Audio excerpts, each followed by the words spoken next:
Hi, I'm Jean Schumacher, founder of Simply Plant Based, where I have a lot of programs to help you to change your health destiny, including the Weight Loss Advantage and most recently, the Pregnancy Advantage, to help women get their bodies pregnant ready, or if you're having trouble conceiving, we can hopefully help you there too.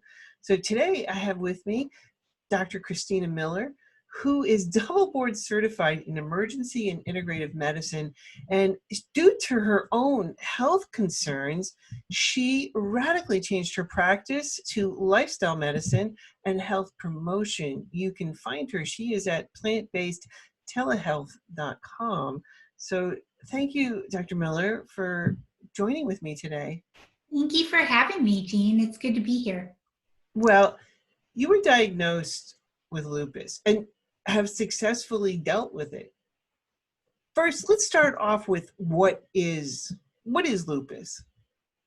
So lupus, like the other over 80 autoimmune diseases, is characterized by making antibodies against myself.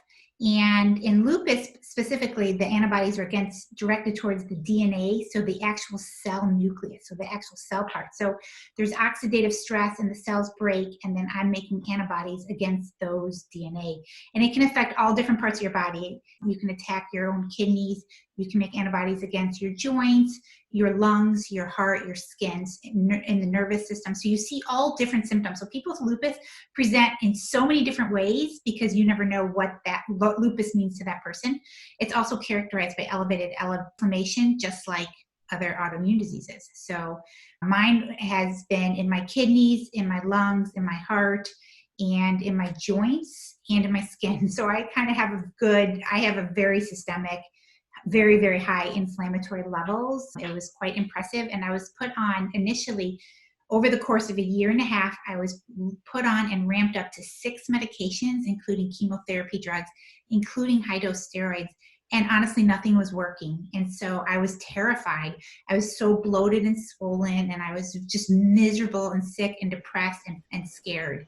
And I was still working in the ER at this time. So I finally ultimately had to quit because, one, I didn't feel well at all. I was hurting so badly. It hurt me to breathe. It hurt me to move my joints. And I was immunosuppressed. So I had to get out of the ER. That's when I first started doing my own research as far as what else can I do besides these medications, because I'm in trouble here. So that was not 10 years ago. No, 9 years ago now. Take me back to that day you were first diagnosed with lupus. I mean, were you expressing symptoms already? What happened? It's so funny when you go back and look in retrospect. I want to say that, oh, yes, I had a lot of fatigue. Oh, yes, I had joint pains. But I really still don't notice that I did, because I'm an emergency room doctor and I work crazy hours. I'd be up all night and I would drink a lot of coffee, or, at that time I drank diet sodas 9 years ago. So I was drinking those types of things to keep myself going, eating a little bit of sugar. I was always weight conscious. So I was, I worked out a lot, but I still kept myself going, and I didn't particularly have joint pains. I'm sure I had fatigue, but what emergency room doctor who works night shifts doesn't have fatigue, right? It kind of goes with our territory, I thought. So nothing that stood out for me. And then one day I woke up and my finger started swelling up and just became like a sausage finger. And I had no idea why. I couldn't bend it, and it was very painful. And I thought, oh my God, is it infected? Is it, I'm running through the differential in my mind, as an emergency room doctor would do. And I thought, I better get this checked. I don't know what this is. And it went away. So I was like, okay, well, whatever that was, it went away. And then a few days later, it was in another joint, and then another joint. And I thought, okay, that's autoimmune. That's exactly what's going on. So I went and got blood tests done, and everything it lit up. Everything was positive. So it wasn't one of those hard to diagnose where things are kind of normal. It was all positive. Well, you lived in Colorado at one point, but you now have moved. What prompted that move? So I was in Aspen, Colorado when I got diagnosed, and Aspen is at 8,000 feet altitude. And I started to realize that whenever I went to lower altitude, even just going to Denver, which is 5,280, that my joints, they were chronically swollen, even on a plant-based diet, even when I was following all these protocols, all these autoimmune reversal things. And I was chronically swollen. And as soon as I went to lower altitude, it kind of would go away. And my patients would tell me the same thing. And I started looking, talking to more patients about it, experimenting with myself. And I did there's not a lot of data, but there's a little data from China where there's a lot of mountainous regions. And they found that people with lupus that are in the mountainous regions at high altitude, which is considered 8,000 feet as the cutoff where it becomes high altitude. But from 8,000 feet and beyond, we're experiencing more systemic organ damage, more inflammation, worse symptoms, and had more hospitalizations, just had more problems at higher altitude, and people at lower altitude had significantly improved. And I thought, oh my God, that's exactly what's happening with me. So I was, we looked at different areas of Colorado, but we came out to sea level. So that's where I am right now. You were on medication. So what would be some of the possible side effects of the lupus medications, and could they trigger or could they aggravate lupus symptoms? I was on methotrexate to help my joints. I was on CellCept to help my kidneys. I was on the prednisone to suppress my whole immune system. And then because I was on all those, it raised my cholesterol, which I already have familial high cholesterol issues. So I had to go on a statin, and I was on a blood pressure medicine because with kidney disease, my blood pressure went up acutely. But I was on all those medications. And yes, they have major complications. So anytime you suppress your immune system, that's where you can get into trouble, right? So I was very suppressed. So if I was exposed to an infection, like working in the ER, I don't have an immune system to fight it off. Your immune system also protects you against cancer. So potentially that's why more autoimmune people, especially on these immunosuppressives, get more cancers. So we need an immune system. So it's supposed to be in balance, right? So I was majorly suppressing it with these drugs. And then some drugs can bring on lupus-like responses. So it's known that drugs do that. Now with lupus, there are some specific ones known to do that. Some of the tumor necrosis factor alpha drugs like Humira, for example, and there's others, maybe Remicade is one too. So there's a whole bunch in that family. Those type of drugs that can actually induce lupus type symptoms in certain people who are susceptible. So it's contraindicated to give a lupus patient those types of drugs. So thankfully my rheumatologist didn't give me one of those drugs. So hopefully it didn't make me worse, but you never know, right? These are pretty potent meds. And I don't fault any of the doctors because they're trying hard. Here I came in with a lot of bad symptoms, very scary stuff. And he was trying really hard to get it under control quickly. And so he gave me these drugs, right? So at that point, I thought the benefits outweighed the risks because I didn't know what to do. I didn't know about diet. I didn't know the power of that, right? So I took them. But yes, so that was a very good question that can happen. Does the disease, as it progresses, does it damage kidneys or other organs? What's going on in the body? Well, the more it attacks it, the more it spreads, there's more inflammation, and it does attack the kidneys. And it can lead to, number one is death. So people die from this quite rapidly too. It can lead to complete kidney failure, which is irreversible. So you'll see people like Selena Gomez, for example, who's famous, who has lupus and she got a kidney transplant. So people get kidney transplants, people are on dialysis, or just chronic worsening kidneys. So that's extremely common. So it's not something you can mess around with, right? You have to get that inflammation down. You have to get that better one way or another. You have to watch that very carefully. And then it can be attacking your heart and cause pericarditis or myocarditis or lead to heart failure. It can attack your lungs and cause pleurisy and lung inflammation. And you get more blood clots. You're 50 times more likely to have heart attacks and strokes because it also actually, unfortunately, attacks your blood vessels, which it has for me, and leads to inflammation and plaque buildup, which is why lupus people are so high risk for cardiovascular disease. It's a very serious illness. And I knew that right when I was diagnosed. So it was tragic for me because I knew all these complications. I've seen it in the ER in some patients. And I had it pretty bad myself. So it's scary stuff. I can't even imagine. I mean, I know, like, I'm dealing with, my husband has reverse multiple sclerosis. So I know, along the same lines, we've have been able to keep it in check. So I can only imagine, especially being on the doctor side of it. So, well, what is your long-term prognosis and what does the future look like? Well, thankfully for me, after that first year and a half, I started Googling, what could I do? And nobody had told me about diet back then. Like I didn't know anything about it. It was before I had ever seen forks over knives or heard of any of that. So I felt just kind of on my own, what can I do at this point? And thankfully I came up with Dr. Furman and started reading case studies. I flew out there for a weekend long conference that he was hosting. It was like 2 weeks away. So I just went. And it changed my life. So I learned the data, and then I came home and read everything I could, every single book I could read. And that's when I started studying everything about diet, about lifestyle, all the data, the China study, everything I could, working on protocols. And it still was tricky for me because I had so many food sensitivities. So they put me on these plans and I got worse because the foods were making me worse. And so I had to, and I did different protocols. I worked with Dr. Brooke Goldner, who helps people reverse lupus. And I worked with Dr. Furman, and I worked with several different doctors, Dr. McDougall, and I still struggled. I went to True North and did some water fasting for 16 days. I water fasted and I still struggled. So what I've learned and what I work with now with my patients, I finally have gotten so much better, and I still am very sensitive to things. So things still can trigger me pretty easily, but I'm so much better and I don't require all those medications anymore. So I'm so grateful for that every day. But I was not, like I said, I was not one of those people who rapidly reversed. And what I've learned is that for some people, you can take away the triggers, like it might be dairy or animal products or whatever their trigger is, and boom, they had these remarkable recoveries, right? Give them whole foods, give them plants, give them the leafy greens and the micronutrients, and they have these remarkable recoveries. And then there's people like me, and there's plenty of us too. There's both that I'm seeing, and we are doing all of those things and we're not getting better. So for me, I thought it was stress. So that's why I did the Integrative Medicine Fellowship, to learn about mind-body tricks and work on my own stress level, which has helped me. I do a lot of yoga and meditating and journaling, and oh gosh, I have a whole slew of things that I work on, and I work on with my patients. So I work on my parasympathetic nervous system and all of that. But there's also, if you have an ongoing trigger, you won't get better necessarily. And so for me, I had to look for that. I had to say, what else is it? Is it the mercury from all the cavities I had when I was a kid? Is it from heavy metal exposure or mold or a toxin, and I hated to have to do that on myself, but I kept thinking there's a reason that I'm not responding the way I should. And certainly my gut was an issue, it was so sensitive to foods, even when I was plant-based and eating perfectly all these great foods, keeping a food journal, I still struggled. And so there are other factors, and that's taught me quite a bit.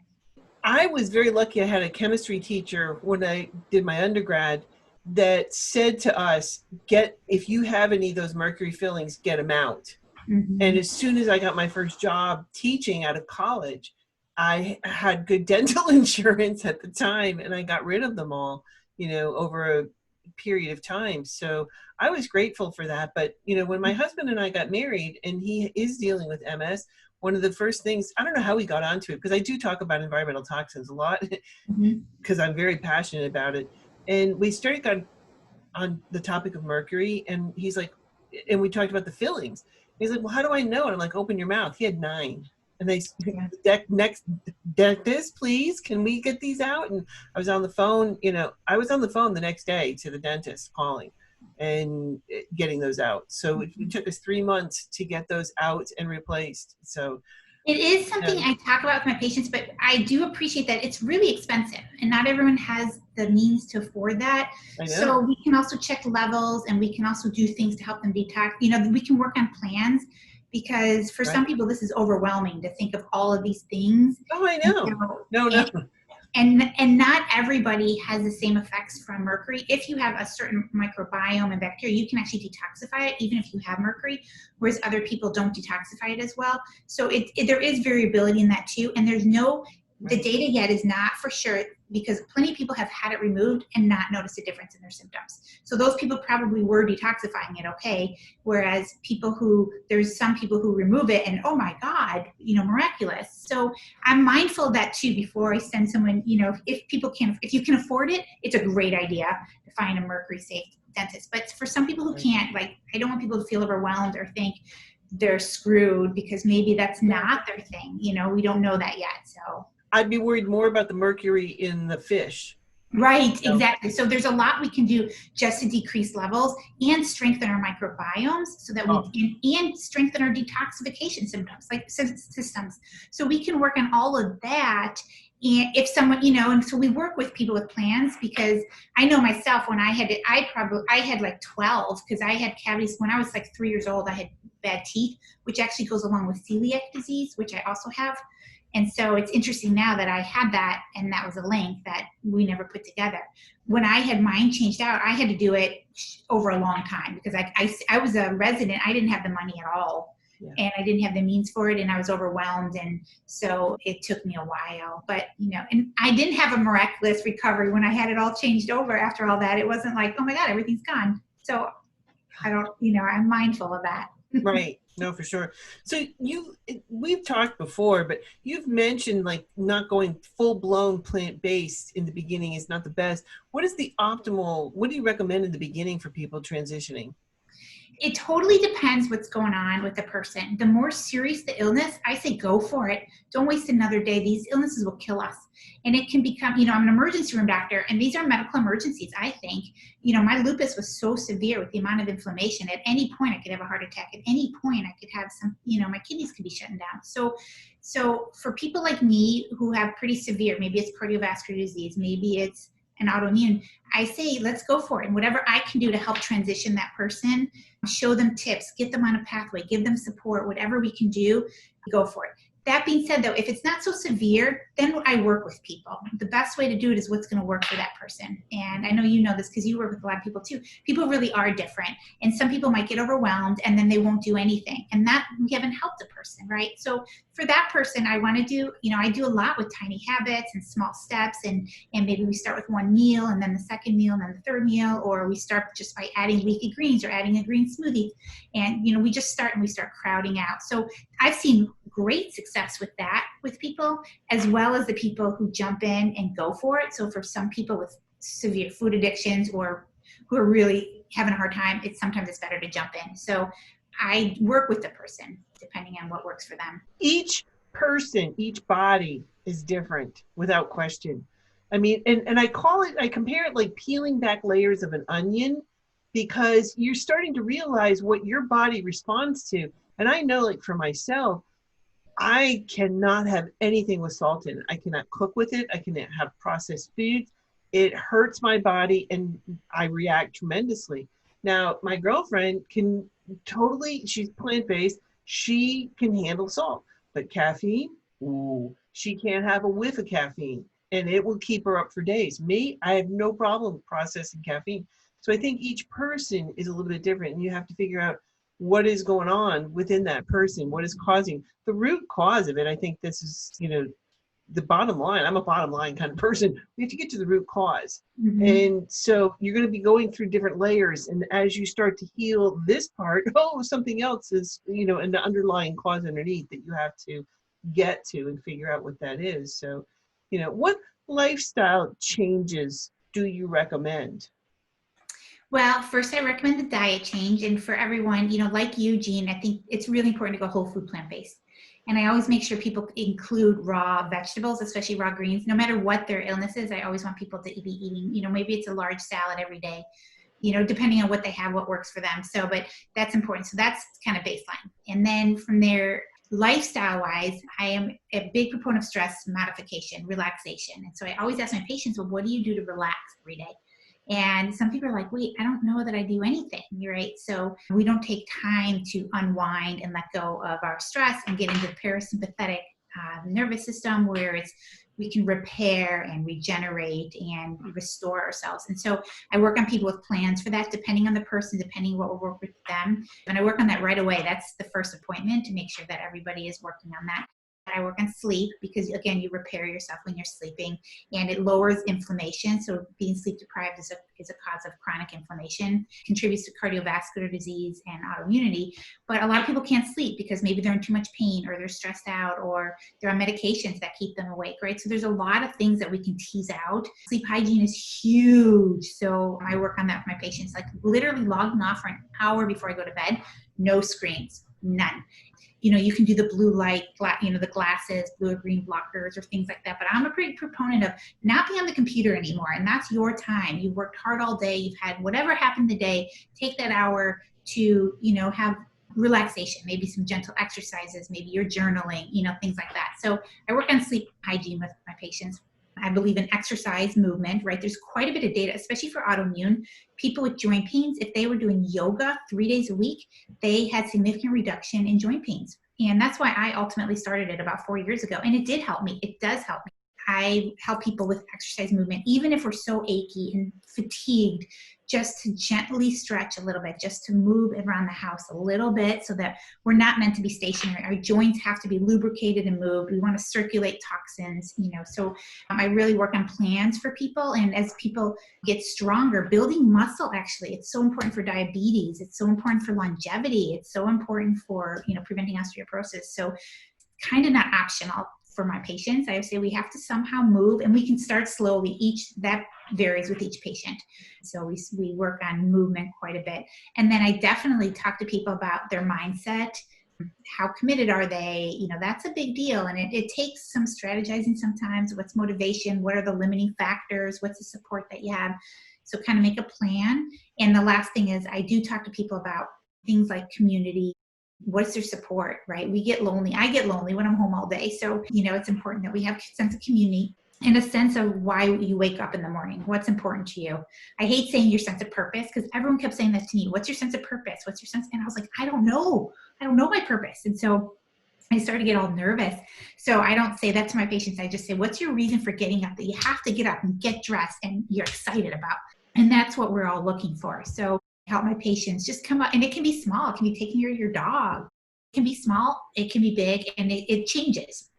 And as you have something different going on in your life, it can change too. So when we develop these comprehensive plans with people, and then of course specific diet depending on what's going on with them. And then, I didn't talk about what you talk about all the time is looking at their chemical exposures and how they're living their life. And I think that's a big factor. So I also address that. And we take a look at it and just start bringing awareness, and depending on what's going on with that patient, that person, we will start to tease out different things, but that's important as well.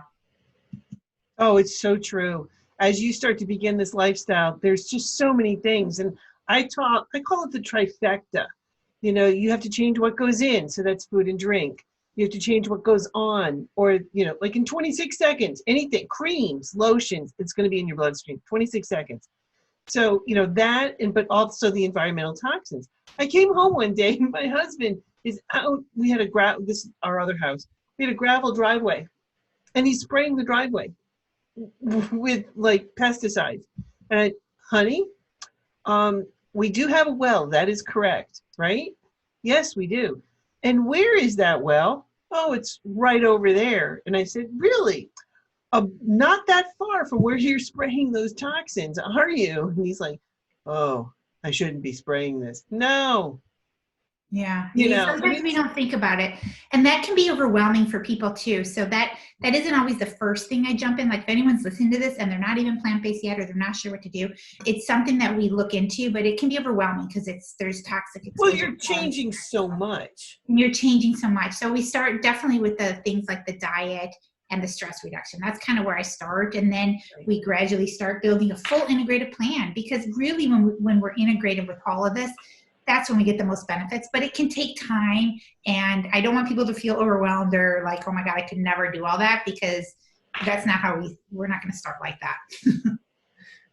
No, I get it. And it's a lot and that's why I created the programs, my educational programs, because it's a lot of information, a lot. And sometimes I get mad because it's like, I really wish we had known this like so long ago. Like I wouldn't be dealing with, my health issues, but, along the way, I definitely get mad. I think of all the patients that I helped in the ER for so many years. I didn't tell them to change their diets. I had no idea. And then myself, I was sick and upset and crying, and I had to quit my job that I loved. Like, I wish I had known this, right? I would have changed earlier, but I kept drinking my Diet Cokes and never thought twice about it. I know, because I guess we thought we were invincible, but no. And a lot of the stuff that we did, during that time, it set us up for how we're going to spend. It's not to say that you can't reverse some of these things, because I think, in so many ways we have, we've been able to heal on so many different levels. But if I had just done this, I think back to people that grew up with this or are growing up with this. I mean, and I think that's one of my motivators is for the Pregnancy Advantage, is to help women to clean their bodies up. Because like when I got pregnant, it was like, yeah, stop birth control, start prenatal vitamins. Next question, and that was it. no, there's so much more issues. And I saw, like, that's one of the reasons why Deborah and I connected so well, is because Deborah's catching them out of the chute, you know, and seeing the issues and the toxins and the umbilical cords and what they're dealing with. And I'm seeing them, you know, grown up in the classroom and having so many health issues and behavioral issues all the time, chronically, when they should be in the best health of their life. And they're not. I mean, I would remember kids coming to school and being out for weeks at a time, going to doctor after doctor after doctor, trying to figure out what's wrong with them, when I'm just like, it's the food, it's the chemicals you're exposing your child to. And you don't want to say that, you know, because it's like, you know, I know, like, for me, for my children, I did things that I should not have done, but I didn't know any better at the time. And that's kind of where thank goodness I've got that at least to hang my hat on. But I still feel bad on so many different levels, but, you know, for myself as well. But anyway, Dr. Miller, thank you so much. Your story is an inspiration to so many people out there. And I know, you know, if anybody has an autoimmune disease, you need to connect with Dr. Miller, because she's amazing. They have plantbasedtelehealth.com where you can connect appointments. And I know you guys are coming up on like 50 states that you're certified with all 3 of the doctors. And it's pretty amazing what you guys are doing. So my hat's off to you. Keep it up, because you're going to help so many people. Thank you, Jean. It's been so great to get to work with you and talk to you about these cases and all these things. So thank you for interviewing me. And I would just say to anyone out there, if you have an autoimmune, there definitely is hope. People improve. People really do. Some are lucky, can reverse fully, but everybody improves symptoms and decreases risks, and it's just crucial. So if you're struggling or you need support or help or adjustments, I am very happy to work with you. So thank you. I know, because when my husband was diagnosed with MS, we went to the MS website and they teach you how to live with it. We didn't want to live with it. Just saying. Yeah. So, and we're not. So there is hope. So congratulations to your husband. That's great to hear. Yep. Yeah. Well, thank you again. Thanks, Jean.